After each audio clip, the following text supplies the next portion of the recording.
সাকিব আল হাসান মানুষ নয়, যেন ভিন গ্রহের প্রাণী। চলতি এলপিএলে একদিনও তার দেখা মেলেনি দলটার অনুশীলনে।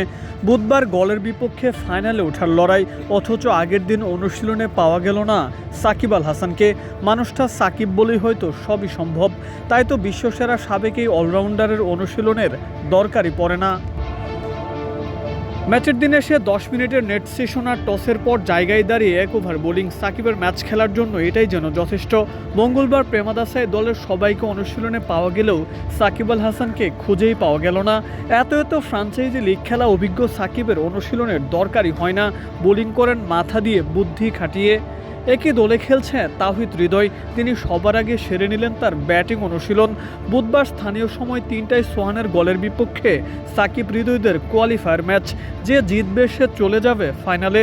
তার মানে শিরোপাটা উঠতে যাচ্ছে বাংলাদেশি ক্রিকেটারদের হাতেই। পয়েন্ট টেবিলের শীর্ষে থেকে সুপার 4 নিশ্চিত করেছে সাকিব হৃদয়ের জাফনা কিংস ও সোহানের গল গ্যালান্টস। কলম্বোর আর প্রেমাদাসা ক্রিকেট স্টেডিয়াম থেকে মোকাদ্দেস হোসেন, ডেইলি ক্রিকেট।